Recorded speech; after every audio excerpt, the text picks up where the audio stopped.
페르세폴리스가 웅장한 모습을 드러냅니다.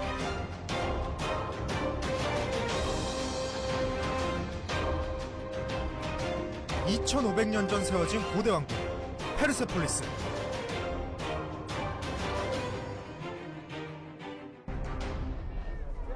세계를 호령하던 페르시아의 영광 속으로 마침내 들어섭니다. 왕국의 문에는 사람 얼굴에 황소의 몸을 한 상상 속 동물로 조각된 라마수가 왕궁을 수호하며 분위기를 단숨에 제압합니다. 페르시아 왕의 통치력이 미치는 28개국 사신들이 조공을 바치러 오는 모습을 생생하게 표현하고 있습니다.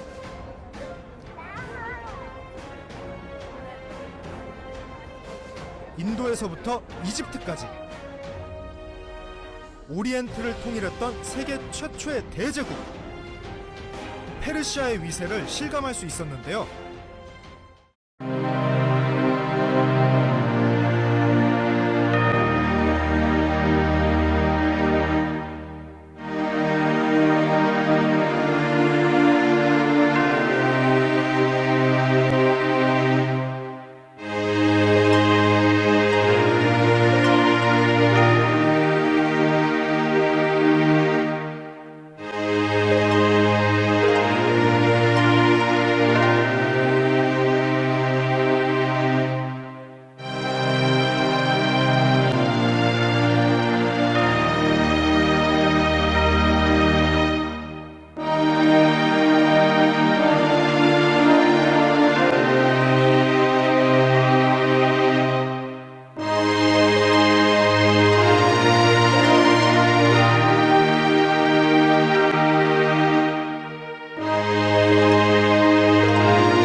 아케메네스 왕조는 저도 꼭 한번 만나보고 싶은 위대한 왕 키루스 치세의 성장과 번영이 시작되죠. 키루스는 강력한 군사력을 바탕으로 제국을 다스리지만 동시에 그는 훌륭한 정치가였습니다. 그는 포용과 자비로 백성을 다스렸죠. 역사가들은 그를 휴머니스트로, 유대인들은 그를 신이 내린 왕으로 칭송합니다. 백성들은 그를 아버지라고 불렀고 그에게 정복당한 이오니아인들조차도 그를 공명정대한 통치자라고 불렀죠. 기원전 559년 키루스가 권좌에 오릅니다. 이로써 아케메네스 왕조가 창건됐죠. 이들은 장차 역사의 흐름을 바꾸고 건축술의 가능성을 재정립합니다. If you're looking at the greatest personages in history who have affected the world, Cyrus the Great is one of the few who deserves that epithet. The one who deserves to be called the Great. The empire over which Cyrus ruled was the largest the ancient world had ever seen and may be to this day the largest empire ever.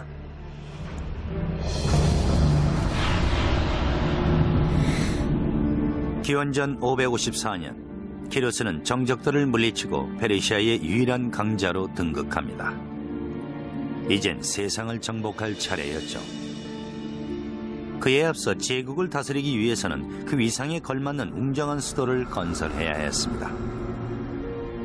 기원전 550년 키루스는 고대 역사상 유례없는 대규모의 건설 계획을 시행해 옮깁니다.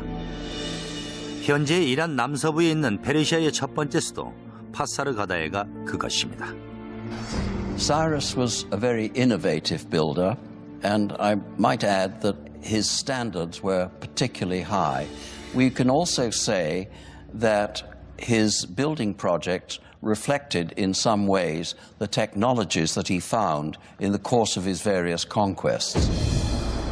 페르시아도 로마처럼 외부의 기술을 차용했습니다. 그들은 정복지로부터 발전된 사상과 문화를 차용한 후 그것을 그들만의 독창적인 기술로 변화시켰습니다. 파사르가다에는 수천 킬로미터 떨어진 아시리아와 이집트, 소아시아에서 들여온 예술과 기술로 건설됐습니다. There were stone workers, wood workers, brick makers, relief makers, and we know that these were people often imported from all over the empire. 2500년이 지난 오늘날 한때 세상을 호령했던 대제국의 수도에는 폐허가 된 잔재만이 위태롭게 자리를 지키고 있습니다. 파사르가다에의 걸작으로는 거대한 공원과 아름다운 정원으로 둘러싸인 두 곳이 있습니다. 그 중에서도 담으로 둘러싸인 페르시아의 아름다운 정원 파라다이시아가 유명하죠. 1000m가량의 다듬어진 석회암으로 둘러싸인 정원은 약 15m 간격으로 물을 보관하는 장소가 설치됐습니다. 파사르가다의 정원은 이후 2000년간 세계 유명한 정원을 꾸미는 데 기본 자료로 사용됩니다. What's particularly different with the paradise is the application of the geometric design. So we have squares, rectangular designs, floral designs, cypress trees, wild grasses, roses, lilies, all kinds of vegetations. And this is the concept of the modern park as we know it.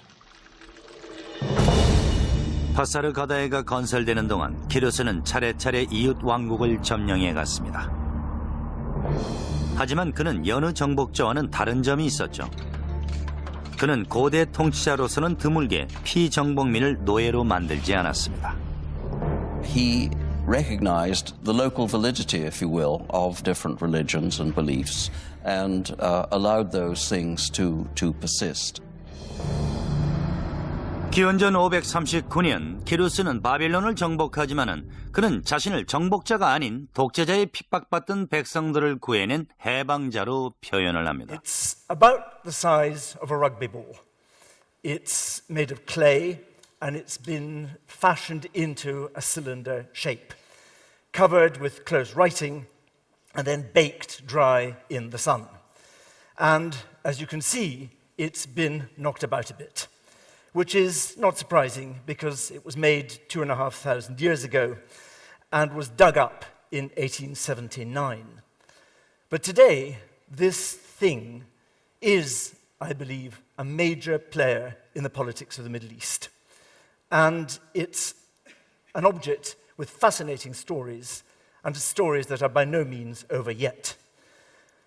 The story begins in the Iran-Iraq War, and that series of events that culminated in the invasion of Iraq by foreign forces, the removal of a despotic ruler, and instant regime change. And I want to begin with one episode from that sequence of events that most of you will be very familiar with, Belshazzar's feast. Because we're talking about the Iran-Iraq War of 539 BC. And there are parallels between the events of 539 BC and 2003 and in between are startling. What you're looking at is Rembrandt's painting now in the National Gallery in London, illustrating the text from the prophet Daniel in the Hebrew scriptures. And you all know. 그때 손가락 하나가 나타나서 벽에 글자를 기록합니다. 그러나 그 글자는 어느 누구도 읽을 수가 없었고요. 심지어 세상의 모든 지식을 통달하고 있던 바벨론의 천문학자들도 읽을 수 없기는 마찬가지였습니다. 얼마나 놀랐던지 술을 자신의 팔에 붓는 여인이 있고요. 벨사살 왕의 흔들리는 목걸이는 이 순간의 충격과 공포를 묘사하고 있습니다. 그때 다니엘은 그 글을 해석해 줍니다.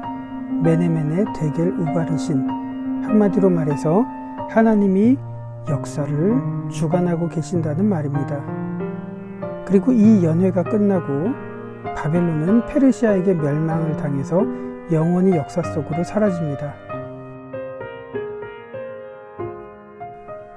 이 사건은 바벨론 역사 기록에 새겨져서 지금까지 보존되어 있습니다. And that very night, Cyrus, king of the Persians, entered Babylon, and the whole regime of Belshazzar fell. It is, of course, a great moment in the history of the Jewish people. It's a great story. It's a story that we all know. The writing on the wall is part of our everyday language. What happened next was remarkable, and it's where our cylinder enters the story. Cyrus, king of the Persians, has entered Babylon without a fight.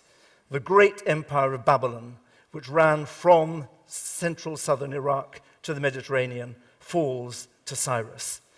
And Cyrus makes a declaration. And that is what this cylinder is. The declaration made by the ruler, guided by God, who had toppled the Iraqi despot and was going to bring freedom to the people. In ringing Babylonian, it's written in Babylonian, he says, I am Cyrus, king of all the universe, the great king, the powerful king, king of Babylon, king of the four quarters of the world. They're not shy of hyperbole, as you can see. This is probably the first real press release by a victorious army that we've got. And what is the great king, the powerful king, the king of the four quarters of the world going to do? He goes on to say that having conquered Babylon, he will at once let all the peoples that the Babylonians, Nebuchadnezzar and Belshazzar, have captured and enslaved go free. He'll let them return to their countries, and more important, he will let them all recover the gods, the statues, the temple vessels that had been confiscated. All the peoples that the Babylonians had oppressed and removed will go home, and they'll take with them their gods, and they'll be able to restore their altars and to worship their gods in their own way, in their own place. This is the decree.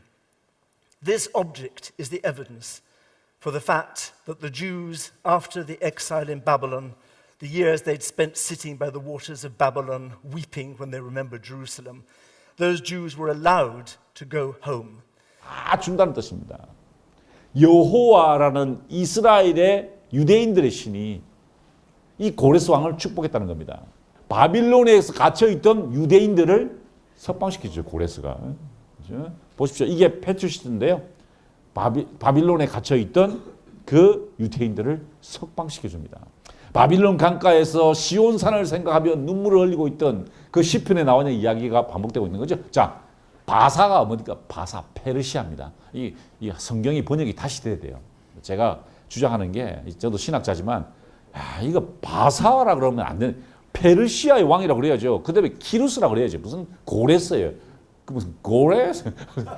그거 같잖아요. 이게 페르시아의 왕 키루스. 첫 유대인 무리가 세스바살의 인도로 예루살렘에 돌아왔습니다. 대형 박물관에 소장되어 있는 고레스 비문은 자신의 정책을 이렇게 소개하고 있습니다. 나는 고레스, 세상의 왕이다. 나는 그들의 백성을 모아 그들의 고향으로 인도했으며 위대한 주이신 마루둑의 명령에 따라 그들로 하여금 기쁨 가운데 그들의 성소를 세우도록 했으니 내가 각 성으로 돌려보낸 모든 신이 나의 날의 장구함을 위해 날마다 기원하기를 원하노라. 이 칙령이 에스라 1장 2절에서 3절 성경의 언어로 기록되어 있습니다. 유대 민족은 예루살렘